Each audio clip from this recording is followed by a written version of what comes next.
Good morning, everyone. So, dear student, today we will learn very first chapter of class 12, the solid state. So, before going to start this chapter, let's discuss some basic concept related to matter and जैसा आप सभी जानते हैं matter क्या होता है. Matter होता है anything which occupy space and have some mass is matter. But अगर मैटर को ब्रॉडली क्लासिफाई करें तो हम तीन भाग में मैटर को डिवाइड कर सकते हैं. क्या क्या? Solid, liquid and gases.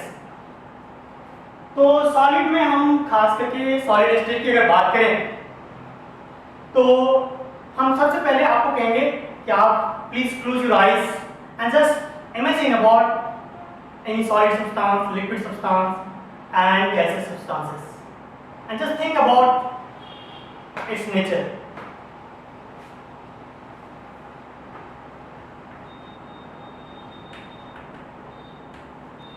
Matters are broadly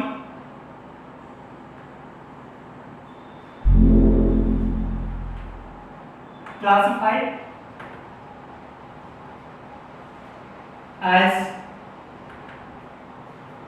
very first is solid, liquid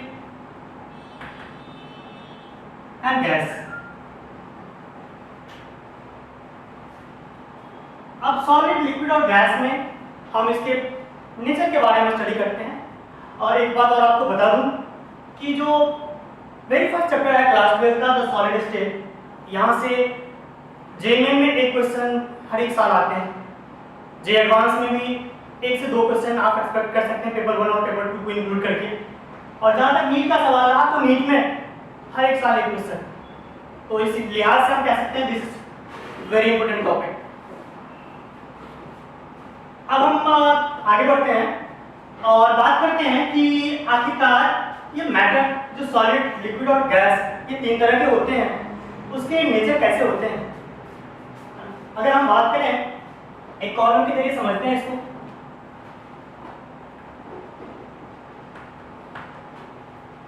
एक टेबल के माध्यम से हम इसको डिटेल में समझते हैं. सपोज हम सॉलिड के प्रॉपर्टी का स्टडी कर रहे हैं. सॉलिड है, हमारे साथ लिक्विड है और हमारे साथ gases substances. Very first property जैसे कि पार्टिकल का अरेंजमेंट, यानी कि arrangement of particle, arrangement of particle. अगर हम पार्टिकल के अरेंजमेंट की बात करें तो सॉलिड के अंदर पार्टिकल पास पास होते हैं, यानी कि सॉलिड में जो भी पार्टिकल्स होते हैं एक दूसरे से काफी नजदीक होते हैं. क्यों होता है? क्योंकि इंटरमोलिकुलर फोर्सेस ऑफ अट्रैक्शन काफी ज्यादा होता है. तो अरेंजमेंट ऑफ पार्टिकल यानी सॉलिड के लिए पार्टिकल क्या होता है? पास पास होते हैं, यानी कि नियर होता है. और ये अरेंजमेंट की बात करें तो particles are near to each other, है ना, नियरेस्ट. ठीक. ये बात लिक्विड की बात करें तो लिक्विड में थोड़ा दूर होता है, फार होता है. और गैसेस में very far.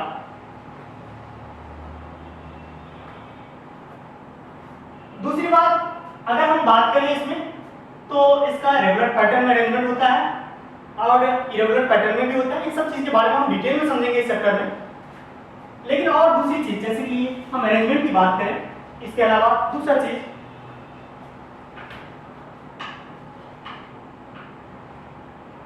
Motion of particle या थर्मल मोशन की बात करते हैं.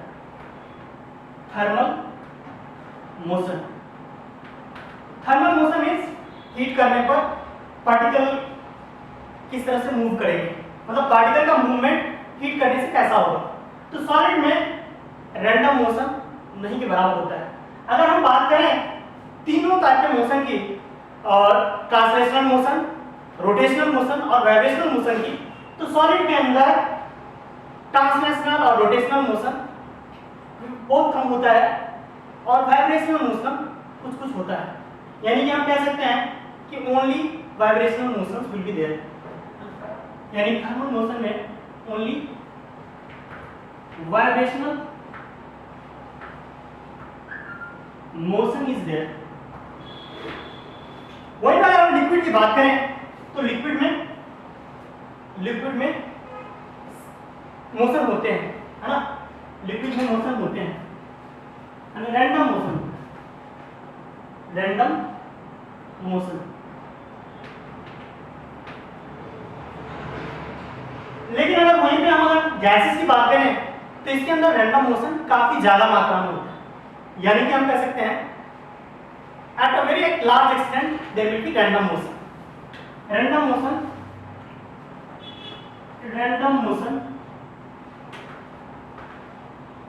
at larger extent।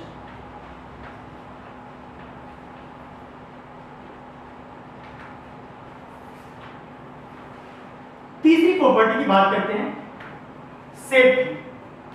तो आप बचपन से जाते हैं, आपने बचपन में पढ़ा होगा, बचपन का मतलब है मेरा क्लास 9 10 की, तो आपने पढ़ा होगा कि सॉलिड की जो शेप होती है, शेप, तो सॉलिड का शेप फिक्स्ड होता है। सॉलिड का शेप क्या होता है? फिक्स्ड होता है। लिक्विड की बात करें तो जिस कंटेनर में रख दो उसी कंटेनर का शेप ले लेता है, यानी कि सॉलिड का तो फिक्स शेप होता है लेकिन लिक्विड का फिक्स शेप नहीं होता है, नॉट फिक्स्ड शेप। वहीं पे अगर बात हम करें गैसेस की तो गैस का भी फिक्स शेप नहीं होता, नॉट फिक्स्ड शेप।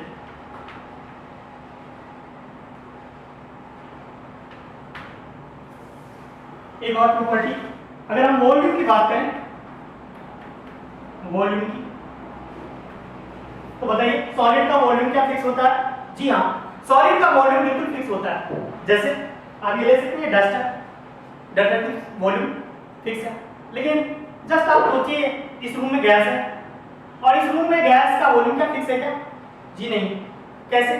अगर हम इस रूम का जो पार्टीशन है इसको हटा दें, ये जो पार्टीशन वाला है हटा दें, तो ये गैस दोनों ही साइड बगल वाले रूम में भी फैल जाएगा और हम कह सकते हैं कि वो वॉल्यूम जो हो जाएगा ये दोनों रूम के वॉल्यूम के बराबर हो जाएगा गैस का वॉल्यूम, यानी कि volume of gas is depend on the volume of the container. So volume gas का फिक्स नहीं होता है। हाँ, अगर हम बात करें सॉलिड का तो सॉलिड का वॉल्यूम फिक्स होता है। लिक्विड की बात करें तो लिक्विड का वॉल्यूम भी फिक्स होता है। देखो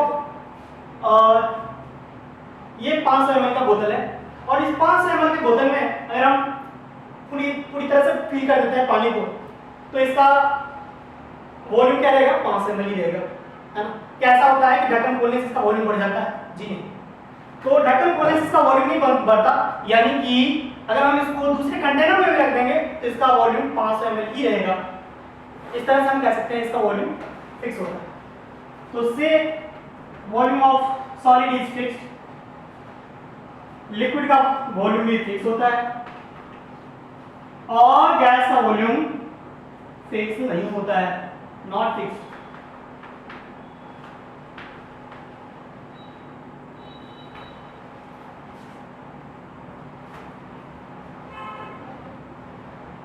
बेसिकली हम इस चैप्टर के अंदर हमारा जो मेन फोकस होगा वो सॉलिड स्टेट के ऊपर होगा। एक और बात का हम अध्ययन करते हैं, आप इसे नोट डाउन कर लें। और हाँ, एक बात आपको मैं शुरू में ही बताना चाहिए था, मुझे बताया नहीं। आप जैसे लेक्चर सुनना शुरू करते हैं तो आप पेन और पेपर के साथ बैठें और जैसे क्लास नोट्स आप क्लास में नोट डाउन करते हैं वैसे ही एक पॉइंट आप साथ के साथ लिखते जाएं। जहाँ पे भी जरूरत हो तो आप वीडियो को पॉज करके भी लिख सकते हैं। तो सबसे पहले आप इसको लिखें, हम आगे बढ़ते हैं।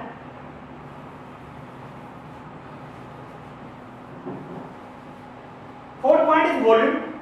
Now fifth point is effect of pressure and temperature. Effect of pressure and temperature. मतलब सॉलिड, लिक्विड और गैस पर टेम्परेचर का इफेक्ट क्या होगा। अगर हम टेम्परेचर बढ़ा दें सॉलिड का, है ना, या प्रेशर बढ़ा दें, आपको पता है कि दुनिया का कोई भी चीज हो, कोई भी मैटर हो, ये सॉलिड, लिक्विड या गैसेस स्टेट में है, ये इस बात पर पूरा डिपेंड करता है कि उसका टेम्परेचर क्या है, उसका प्रेशर क्या है। जैसे कि ये वाटर, अगर इसका हम टेम्परेचर डाउन करते हैं तो ये आइस में कन्वर्ट हो जाएगा, सॉलिड हो जाएगा, है ना। ले लो आप कोई गैस ले लो, गैसेस सब्सटेंस, और इसको जोर से पिस्टन से दबाओ। जब हम इसको पिस्टन से दबाते हैं तो ये गैस लिक्विड में कन्वर्ट होगा, और ज्यादा जोर से दबा दो तो ये गैस फिर से लिक्विड से होते हुए ये सॉलिड स्टेट में आ जाएगा। क्यों ऐसा होता है? क्योंकि इंटरमोलिकुलर फोर्सेस ऑफ अट्रैक्शन बढ़ने लगता है, इंटर पार्टिकुलर डिस्टेंस कम हो जाता है, पार्टिकल्स नजदीक आने लगते हैं और ये फिर अपने स्टेट चेंज करने लगते हैं, और इस तरह से ये सॉलिड स्टेट में आ जाता है।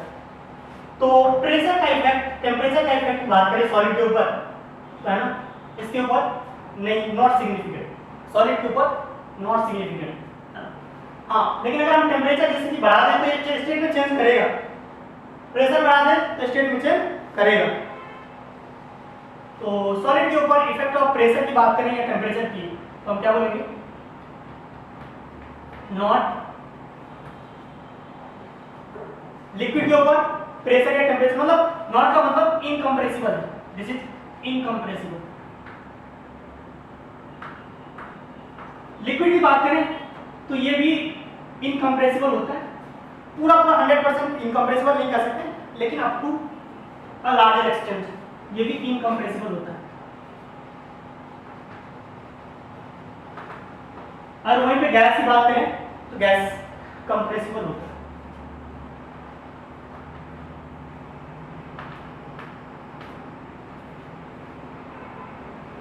अब हम आगे बढ़ते हैं। तो अब आपको आइडिया हो गया होगा कि बेसिकली सॉलिड, लिक्विड या गैस से किस तरह से डिफरेंट है ना, किस तरह से असमानताएं हैं इन चीजों में बाकी लिक्विड और गैस का सॉलिड के साथ। तो सबसे पहले बात करते हैं व्हाट इज सॉलिड स्टेट।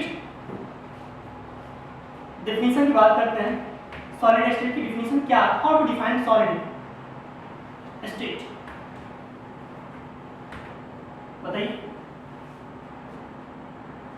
हमने पढ़ा कि सॉलिड स्टेट वो स्टेट है जो कि क्या होता है, जिसमें पार्टिकल्स के बीच के डिस्टेंस कम होते हैं, वह ओनली वाइब्रेशनल मोशन होता है, फिक्स शेप होता है, फिक्स वॉल्यूम होता है और इनकम्प्रेसिबल होता है। तो हम इस तरह से डिफाइन कर सकते हैं, the solid is the state of matter, the solid is the state of matter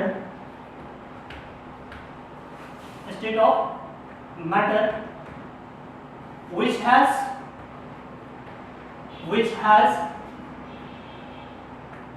only vibrational motion,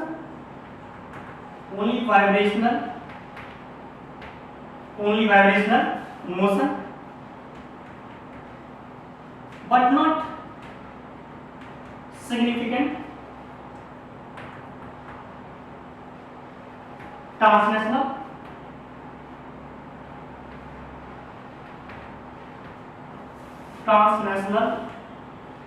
और rotational motion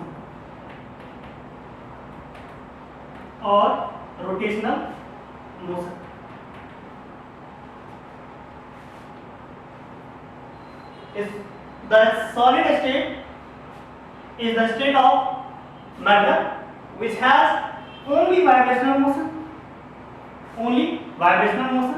but not significant translational और rotational motion, ठीक है। और ट्रांसलेशनल और रोटेशनल मोशन आप अच्छे से जानते होंगे। जैसे कि ये सॉलिड की बात करें, तो इस सॉलिड में अगर हम इसको जोर से दबा के दें तो पार्टिकल्स एक दूसरे के रिस्पेक्ट में वाइब्रेट करेंगे, मतलब इसमें सिर्फ वाइब्रेशनल मोशन होगा।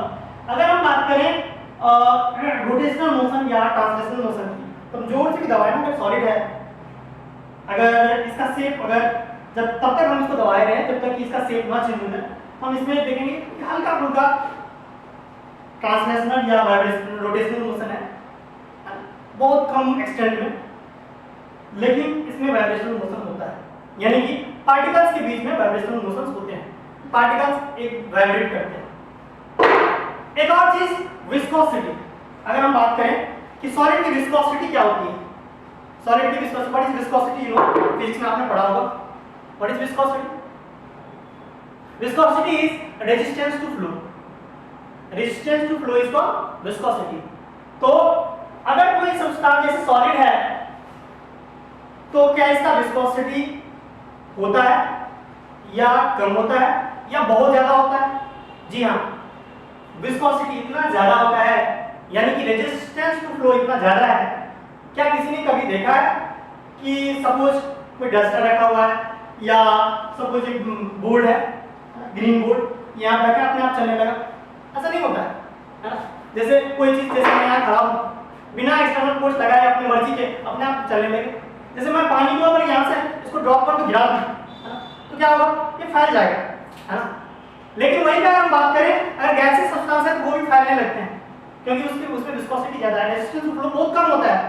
आपने देखा होगा वाटर जब आइस में कन्वर्ट हो जाता है तो उसको एक जगह रखते हैं, वो आइस के फॉर्म में रहता है, यानी रेजिस्टेंस टू फ्लो उसमें बढ़ जाता है जैसे वो सॉलिड स्टेट में आता है और वो फ्लो नहीं कर पाता है। यानी कि हम कह सकते हैं कि जो सॉलिड होता है उसका रेजिस्टेंस टू फ्लो इतना ज्यादा होता है कि हम कहते हैं कि इनफाइनाइट इसमें विस्कोसिटी, यानी the viscosity of solid is infinite. So the viscosity of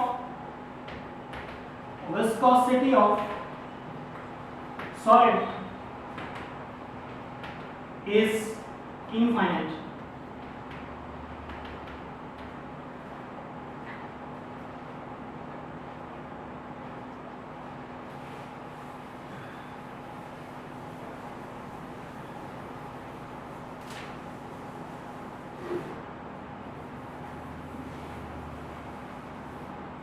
अब हम आगे बात करते हैं टाइप्स ऑफ सॉलिड। हमने पढ़ा सॉलिड क्या होता है, सॉलिड स्टेट क्या होता है। अब हम करते हैं types of solid. Types of solid,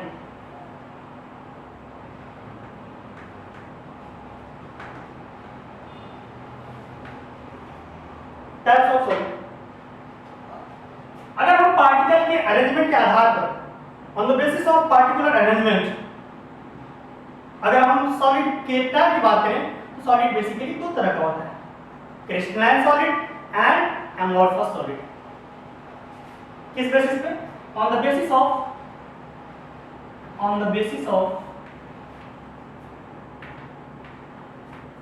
arrangement of particle, arrangement of particle, particle के अरेंजमेंट के बेसिस पर सॉलिड दो तरह के होते हैं। क्या क्या?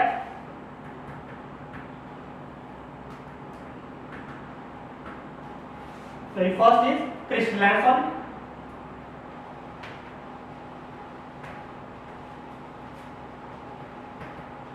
And second is amorphous solid.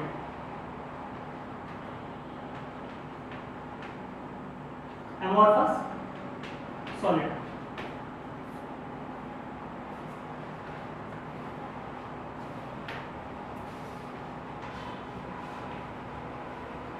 अब हम बात करते हैं क्रिस्टलाइन सॉलिड आखिर क्या होता है। क्या होता है क्रिस्टलाइन सॉलिड, इसके बारे में हम डिटेल में समझते हैं।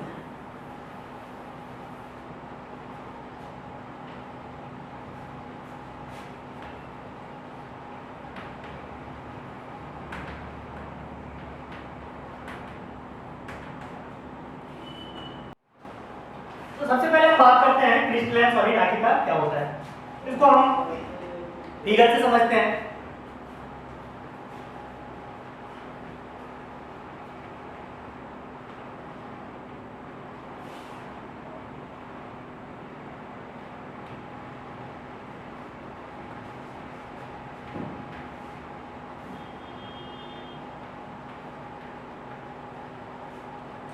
क्रिस्टलाइन सॉलिड वो सॉलिड है जिसमें पार्टिकल्स या मॉलिक्यूल्स का जो अरेंजमेंट है कंस्टिट्यूएंट पार्टिकल्स, यानी वो हो सकता है एटम हो या मॉलिक्यूल्स हो या आयंस हो, उसका अरेंजमेंट एक रेगुलर पैटर्न में होता है। यानी क्रिस्टलाइन सॉलिड आर दो सॉलिड with molecular arrangement और with ionic arrangement are in regular pattern। अब इस रेगुलर पैटर्न का मतलब क्या है? बेसिकली जैसे कि एक सॉलिड, इस सॉलिड के अंदर एक एटम है जो कि कुछ यूं है, यहाँ एक ये एटम है। अगर इसके रिस्पेक्ट में हम आगे बढ़ते जाएं, एक्स डायरेक्शन में आगे तरफ मूव करते जाएं, तो हम पाएंगे कि एक रेगुलर इंटरवल ऑफ एक रेगुलर डिस्टेंस पर बराबर डिस्टेंस पर हमें पार्टिकल्स मिलेंगे। यानी कि क्रिस्टलाइन सॉलिड वो सॉलिड होता है जिसमें पार्टिकल्स एक रेगुलर पैटर्न में होता है। यहीं पर अगर हम दूसरे सॉलिड एमोर्फस सॉलिड की बात करें,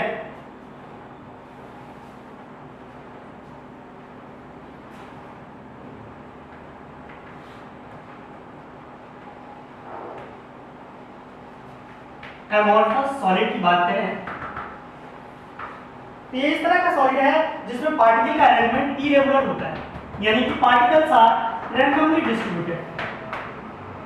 यानी कि अगर हम किसी भी एक्सिस की तरफ मूव करें, एक्स एक्सिस या वाई एक्सिस या जेड एक्सिस, किसी भी एक्सिस की तरफ मूव करें, तो पार्टिकल्स हमें एक रेगुलर इंटरवल ऑफ टाइम पे नहीं मिलेंगे। यानी जैसे कि सपोज मैं यहाँ देखूं, तो अगर यहाँ से यहाँ आगे की तरफ मूव करूँ तो एक पार्टिकल के बाद इक्वल डिस्टेंस में हमें दूसरा पार्टिकल मिला और ये तीसरा पार्टिकल भी इक्वल डिस्टेंस में मिला। लेकिन अगर हम तीसरे चौथे पार्टिकल की बात करें तो ये बराबर इंटरवल में नहीं मिल रहा है। यानी कि जो एमोर्फस सॉलिड होता है उसमें शॉर्ट रेंज ऑर्डर होता है। एमोर्फस सॉलिड में शॉर्ट रेंज ऑर्डर होता है, जबकि क्रिस्टलाइन सॉलिड में लॉन्ग रेंज ऑर्डर होता है। पार्टिकल्स रेगुलर पैटर्न में होते हैं।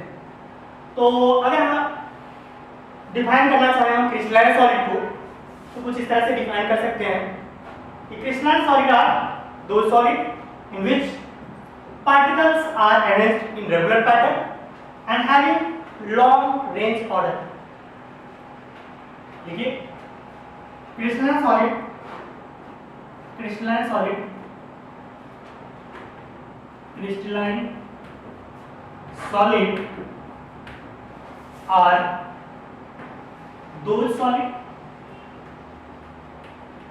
are those solid in which particles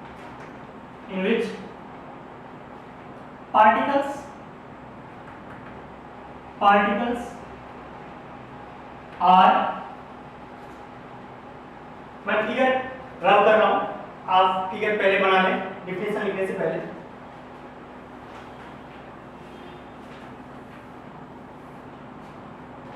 Crystalline solid are those solid in which particles are arranged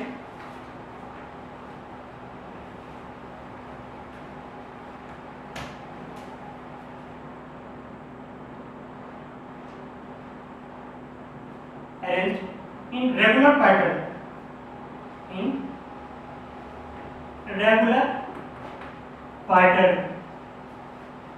and having long range order।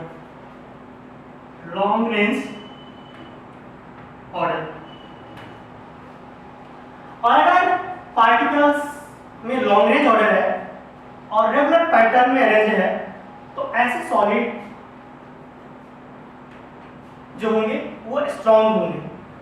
और ऐसे सॉलिड स्ट्रॉन्ग होते हैं इस वजह से इसका melting point, boiling point high होता है। यानी जो क्रिस्टलाइन सॉलिड होता है उसका मेल्टिंग पॉइंट, बॉइलिंग पॉइंट ये सब हाई होता है। ऐसे सॉलिड जो क्रिस्टलाइन सॉलिड होते हैं वो एनिसोट्रोपिक नेचर का होता है। एनिसोट्रोपिक का मतलब है different physical property in different directions. इसके बारे में हम और डिटेल में समझेंगे, लेकिन हम पहले सब कुछ एग्जांपल लिखते हैं। जैसे क्रिस्टलाइन सॉलिड के एग्जांपल हो सकते हैं डायमंड, ग्रेफाइट,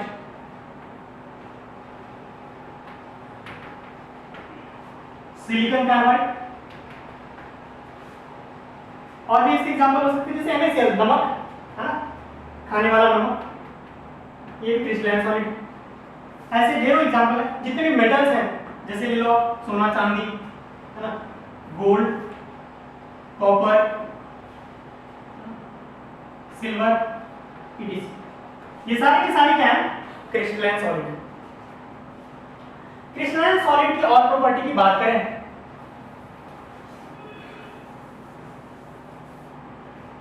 तो क्रिस्टलाइन सॉलिड का मेल्टिंग पॉइंट, बॉइलिंग पॉइंट क्या होता है? हाई होता है, having high melting point, high MP and BP, high melting point and boiling point. जो क्रिस्टलाइन सॉलिड होता है वो एनिसोट्रॉपिक नेचर का होता है। Crystalline solid are crystalline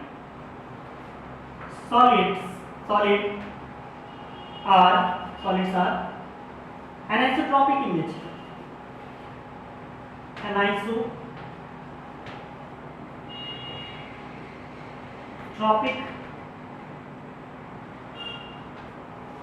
in nature।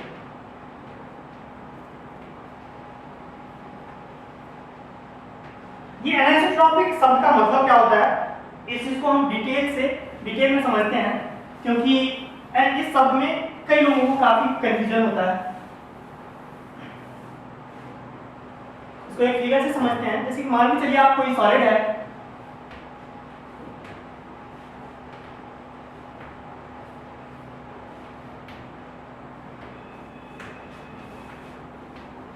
एक सॉलिड ये है, दूसरा एक और सॉलिड है कुछ इस तरह का।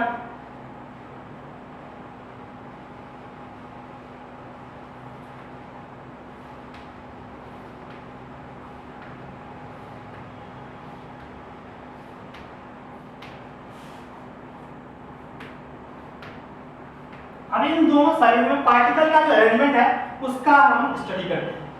जैसा कि अगर इस सॉलिड में देखें तो हम पार्टिकल्स कुछ इस तरह से अरेंज हैं।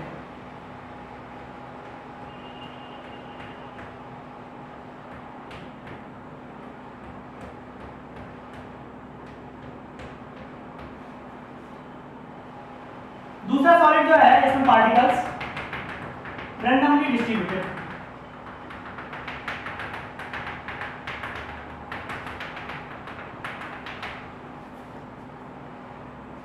एनिसोट्रॉपिक शब्द का जो मतलब होता है, इसका मतलब होता है basically different physical and chemical property in different directions.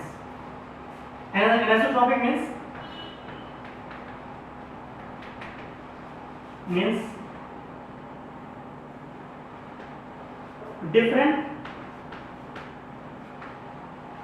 physical property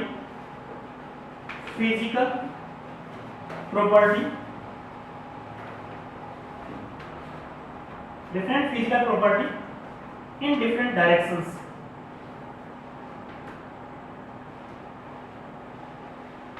different physical property in different directions।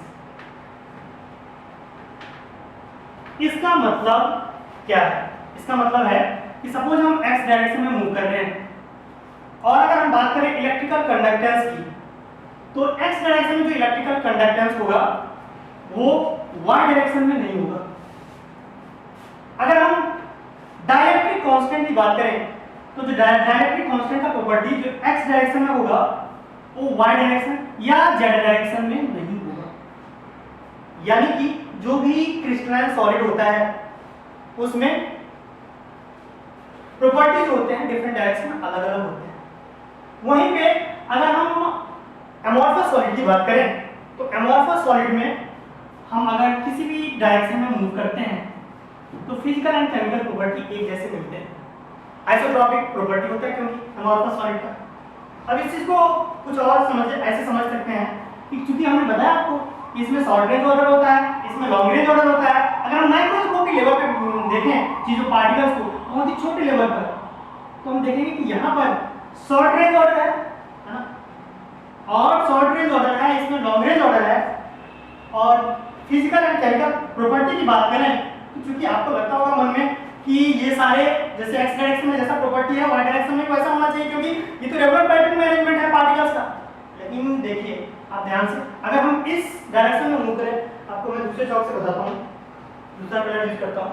जैसे कि अगर हम इस डायरेक्शन में मूव करें तो जो पार्टिकल का हमें जो प्रॉपर्टी मिलेगा वो इस डायरेक्शन में नहीं मिलेगा, क्योंकि देखो आप यहाँ में भी पार्टिकल्स है, यहाँ में भी पार्टिकल्स है, यहाँ में भी पार्टिकल्स है, यहाँ में भी पार्टिकल्स है, तो इस डायरेक्शन में जो प्रॉपर्टी हमें मिलेगा वो इस डायरेक्शन में नहीं मिलेगा। क्यों नहीं मिलेगा? क्योंकि यहाँ पे बीच में पार्टिकल्स नहीं है। लेकिन अगर इस यही पे बात हम अगर एमोर्फस सॉलिड की करें तो चाहे आप इधर जाओ या इधर जाओ, किसी भी डायरेक्शन में जाओ आपको एक ही जैसे प्रॉपर्टी मिलेंगे। तो आपको बेसिक डिफरेंस समझ में आ गया होगा एनिसोट्रॉपिक और आइसोट्रॉपिक का। हम आगे कंटिन्यू करेंगे और चूंकि टाइम अलाउ नहीं कर रहा है, वीडियो बड़ा हो रहा है, तो हम आगे कंटिन्यू करेंगे। बाकी आपको बता दूं कि अगर आपको कोई भी डाउट होता है अभी तक जो आपने पढ़ा है, किसी भी तरह का कोई भी डाउट होता है तो आप हमें ग्रुप में व्हाट्सएप पे भेज सकते हैं। इसके अलावा आपको कोई भी डाउट होता है तो आप कमेंट सेक्शन में भी अपने डाउट पूछ सकते हैं। Okay, thank you very much.